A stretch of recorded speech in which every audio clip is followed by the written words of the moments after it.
Hey everyone, and welcome back to adding life to characters through posing. Today's chapter is chapter 16, drawing a melancholic character. So in other words, we're drawing a character that feels kind of a little bit sad, right? The mood is going to be somber. I think it's going to be a pretty interesting experiment to see how this goes. So without further ado, let's kind of take a look at what keywords we'll be using today. So if we recall in the previous chapter, we drew a fighting character, we picked out a lot of keywords, and then we decided on which are the most important, and then we sort of developed a personal organic approach to that, right? Where we went by feel, we adjusted the pose as we went, right? Based on everything we've learned so far. And today we're going to do something very similar, and these are going to be our keywords. We have three on the sort of keyword here, looking up, tired expression, warrior. So with these three, I think it's a pretty good selection, it's a pretty good nice combination, right? It sort of makes sense. Someone who is tired, looking up, kind of like forlorn, and a warrior character. I always like to draw those, so it's a natural fit for me. And we have additional tier of idea words, right? Additional ideas you can kind of add on. Usually, chances are, let's say you have an idea you really want to draw, it's going to be somewhat complex. You're going to have a very base level of what a character is. In this case, it's these three items. And beyond that, right, you might have additional ideas. Like in this case, I'm thinking of maybe they're actually wounded as well. Right, I want designs with a little bit of contrasting elements, and I want it to feel kind of elegant. So this is our combination, right? Rather than very raggedy and hurt, right? Maybe there's a little amount of elegance there. I think that could be fairly interesting. So let's sort of work with these and see where we get. These are the keywords that, as always, we used in the previous chapter. And before we begin with today's, review of all the reference material or idea board, let's take a look at our results from last time.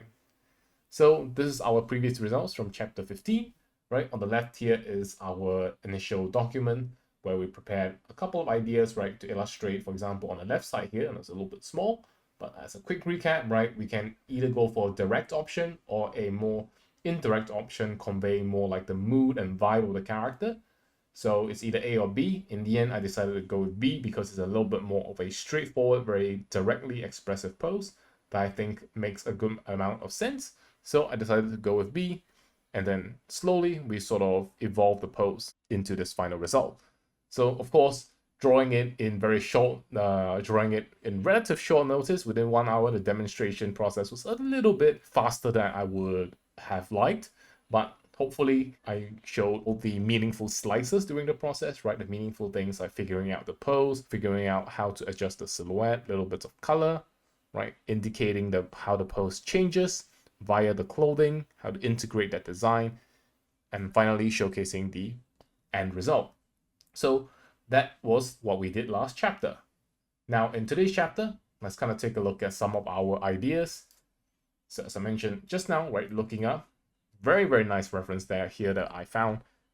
I think this is a good representation of what I think is a very suitable representation of someone looking up without like feeling too joyous, right? It's a little bit somber, not necessarily sad in the case of this particular picture, but I like it. I do want to kind of see how and where this goes. Now B is a tired character, right? So usually for tiredness, it's difficult to really kind of depict it. I think one thing, right, that normally I think could kind of carry over this vibe well is if you're resting against something, or if you're slightly slouched over when you're sitting or when you're standing, right? Generally, when you're leaning on something for a bit of support, it kind of shows that tiredness a little bit. So I think it works well. And now the last answer is armor. So interestingly, right, previously, right, I kind of used the term warrior, but here I thought, why not narrow it down a little bit and just put it as armor? So I guess it's kind of a discrepancy, but I thought, putting warrior first and then introducing armor now might be better because this is more specific, right? I really like the kind of patterns here that we have. I like the balance between the chainmail and the helmet and all these details. I think it looks really cool. So we're going to try to integrate this. And once again, similar to previous chapters, some reminders here, right? They're just cues to help ourselves start the drawing. Because once again, at the act of actually putting things on canvas, trying to figure things out, right? That process is going to give you a lot of new perspective. Unless you're drawing the same thing every day, then it doesn't really apply. But if you're exploring new poses, new characters, new designs, every new character, every sketch you begin, it's going to expand your perspective. And that is going to mean kind of like looking at for example, something you created in your own style for the first time, right in front of you.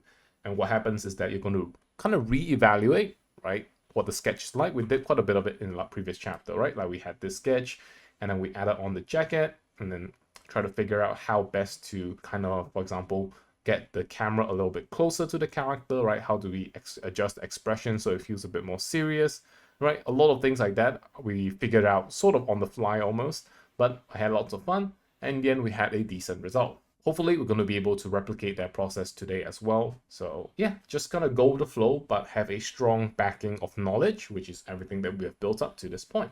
And of course, last but not least, right, we also want to consider what to prioritize. In this case, I really want to get the looking tired and looking up vibe of the character and the armor. I really want all these three, so let's see how it goes.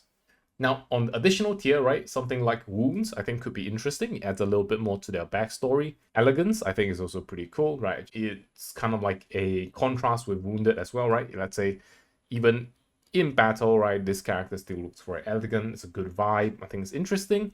And last but not least, I want a little bit of contrast. So contrast, I can't really find the image to represent that. So unfortunately, this one is, I don't think there's too much contrast in this particular reference here. So just consider it as a placeholder, right? Maybe I do want to introduce some modern elements into the traditional looking, period looking armor stuff. So let's see how it goes. And of course, right, I think here I say the same thing as well. Find additional supporting ideas in terms of visual references. Sometimes they can bring in an unexpected twist and, keep expanding as we draw. Expanding what you think is possible, right? That's going to be it for the slides. As always, we're going to hop over to our drawing file today and let's take a look and think about how we shall begin. And here we are back in our drawing, very familiar drawing document as always. So let's take a look at what we have here. So on the left here, as you can see, we have some notes that we have added last time, as well as the basic layout of the demonstration. So with the demonstration, let me just go through it for today's chapter. We're going to begin with brainstorming, right? Which is about kind of figuring out what kind of pose we want, right? What kind of overall, rough shape we want the character to be in. And then after that, we'll have some posing drafts where we try to draw out these poses that we feel like we want to go in the direction of. And then deciding upon that, we're going to go into organic painting where we start adjusting the pose based on everything we've learned so far. So every pose, every drawing is going to be slightly different.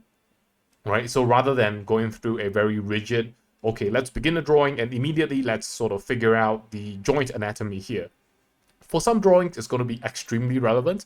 For other drawings, it's going to be almost unnecessary, depending on, for example, how well you understand the pose, how much familiarity you have with the pose, right? You'll struggle with different things and you'll have fun and have ease with different aspects. So I want to highlight and kind of organically discover these things as we draw. So I don't want to make things too rigid, which is why I decided, right, as with the previous chapter, we're going to do it a little bit organically. And we're going to repeat this process, right? We might need to brainstorm a little bit into the middle of it to figure out how to make it a little bit better, what kind of new ideas we should add, right? Small things like that I think will be very interesting as well. And last but not least, we want to finish and analyze and kind of take a look at our results. So hopefully I'm able to pace myself a little bit better this time, because as always, when we are drawing a character and trying to deliver a very finished result to you guys, because I think I do want to have a finished version to show you such that, okay, it's like you can believe me that this process works, right? Although unfortunately, because natural time constraints and because of the focus of the lesson, focus of this particular class, we are going to compress that full painting a little bit. We're going to focus on the highlights with regards to the pose, and that is going to be our core, focus. My vocabulary is a little bit limited, excuse me, but yeah. Okay, so here are some things that I talked about in the previous chapter, right? 80% of the work on the pose is done in the first 20% of the process, right? Once you decide on a big structure, it's about refining it, making it a little bit better. You can make changes later on, but usually those will not override the overall sort of tone of your first pose that you decided on. And of course, we analyze as we draw, we adjust the pose versus the design, and then we discover and rebalance, right? So with this kind of process down, right, let's kind of take a look at what images I have already pre-prepared here so as to give us a little bit more time on the painting. So as you can recall, these are sketches that we made in the previous chapters, right? Chapter 12 and yeah, chapter 13. So in chapters 12 and 13, we had come across these characters. Well, we drew them, but you know, during the explanation process, we had created them. So what I do like about these is that they both have an aspect, right? They both have an aspect of the character that we want to create this time, right? This time we want to draw a character that is a melancholic warrior character who is looking up, feeling a little bit sad, but looking very still kind of stoic, very elegant, very cool, and wounded. So on the left side here, we have that warrior vibe, right? That bandaged up vibe. It's very cool. And on the right side, right, I also like the balance. So a little bit of a lighter top with a heavier bottom. I think feels very cool. Whereas on the right, we have almost have an opposite, right? With a character that feels kind of dainty, but I do like the sitting pose. It gives a sense of sort of forlornness. It's difficult to describe. Now, if we were to imagine someone sitting on the ground in like despair, right? Imagine a movie trope where, you know, someone drops to their knees and it's like, oh no, like woe is me. And you kind of get this kind of pose, right?